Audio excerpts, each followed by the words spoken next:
இன்னைக்கு இந்த பசிக்கு நம்மளால சாதம் போட முடியலையே, அந்த பயம்தான் அவர் ஞானத்துல கொண்டு விட்டது. அப்ப சஹஸ்ரநாமத்துல பயக்கிருத்து பயநாசனாயன்னா பகவான் யார் மேல கிருப்ப பண்றானோ அவனுக்கு சம்சாரத்துல பயத்தை உண்டு பண்ணுவான்.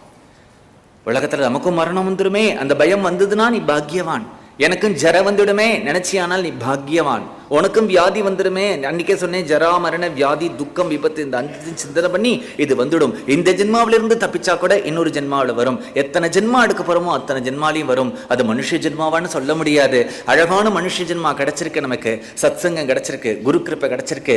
நேரத்தை வீணாக்காம இந்த ஜென்மாவை எத்தனை விதத்துல எல்லாம் பவித்திரமாகவும் கிருதார்த்தம் பண்ணிக்கணுமோ அவன் தான் பாக்கியவான். அதனால ஆதிசங்கரர் விவேக் சூடாமணியில சொல்லும் பொழுது சொல்றார், என்ன சொல்றார், சில பேர் தனக்கு தானே தூக்கு போட்டுக்கிறா, விஷத்தை சாப்பிடுறா, அவர்கள் எல்லாம் பார்த்து ஆத்மஹத்தி பண்ணிண்டான்னு சொல்றா.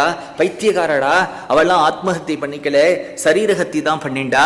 மனுஷ ஜென்மா கிடைச்சும் குரு கிடைச்சும் ஞான உபதேசம் கிடைச்சும் பிரயத்தனப்படாம இருக்கிறவன் தாண்டா தன்னுடைய ஆத்மஹத்தி பண்ணிட்டான், தன்னுடைய ஆத்மாவுக்கு கேட தேட்டிக்கிறான் அப்படிலாம் சொல்றார். சதஸ்லோகி சொல்லும்பொழுது சொல்றார், மனுஷியால ஒருத்தர் பார்த்த உடனே, என்ன முன்னாடி குண்டா இருந்தலே பிழைச்சு போயிட்டலே சார் அப்படின்னு விசாரிச்சுக்கிறேலே, எலிச்சபேட்டல் குண்டாபேட்டல் என்ன ஆச்சு உங்களுக்கு அப்படின்லாம் கேட்கிறேன். ஏண்டா மாம்ச விசாரம் என்றே ஆத்ம விசாரம் பண்ணு அப்படிங்கிறார்.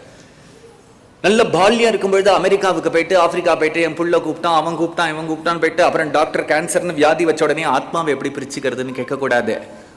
நல்ல பால்யம் இருக்கும்போதெல்லாம் ஊரெல்லாம் சுத்திட்டு மரணம் வந்த உடனே ஆத்மாவையும் அனாத்மாவையும் எப்படி பிரிச்சுக்கிறது, காலம் இருக்கும்பொழுதே, யவ்வனம் இருக்கும்பொழுதே, ஆயுசு இருக்கும்பொழுதே, தெம்பு இருக்கும்போதே, நல்ல புத்தி இருக்கும்பொழுதே, ஆரோக்கியம் இருக்கும் பொழுதே பிரயத்தனம் பண்ணமே தவிர ஊரெல்லாம் சுத்திட்டு எல்லாம் பண்ணிட்டு கடைசி காலத்துல வர முடியாது.